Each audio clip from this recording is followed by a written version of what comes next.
অন্তর্বর্তী সরকার সংস্কারের আকাঙ্ক্ষা পূরণ করতে পারেনি বলে মনে করছেন দেশের অর্থনীতিবিদ, ব্যবসায়ী ও সুশীল সমাজের প্রতিনিধিরা। আর সিপিডি মনে করছে সংস্কার ও নির্বাচন প্রশ্নে অন্তর্বর্তীকালীন সরকার পথ হারিয়েছে। সোমবার বাংলাদেশ রিফর্ম ওয়াচ নামের নতুন প্ল্যাটফর্মের আত্মপ্রকাশ অনুষ্ঠানে এসব কথাই বক্তারা বলেছেন।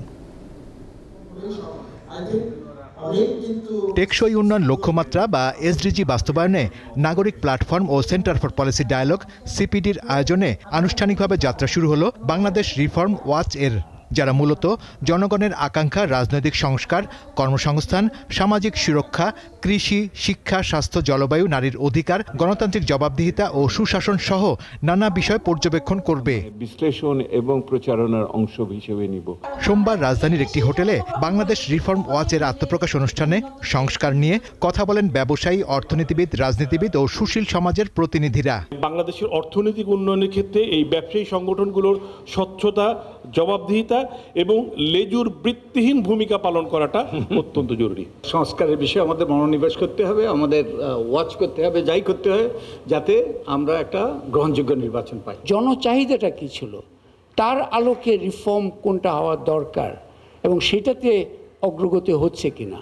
সংলাপে সিপিডির চেয়ারপারসন অধ্যাপক রেহমান সোবহান বলেন, সংস্কার ছাড়া নির্বাচন ঝুঁকির মধ্যে পড়বে।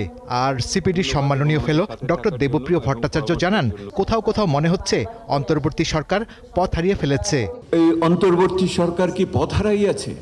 এই প্রশ্নটি এখন আমাদের মনের ভিতরে বড়ভাবে আসছে যখন আমরা রাজনীতির ক্ষেত্রে বিভিন্ন ঘটনাবলী দেখছি এবং নির্বাচনের প্রস্তুতিতে বিভিন্ন ধরনের প্রক্রিয়া আমরা এই মুহূর্তে লক্ষ্য করছি।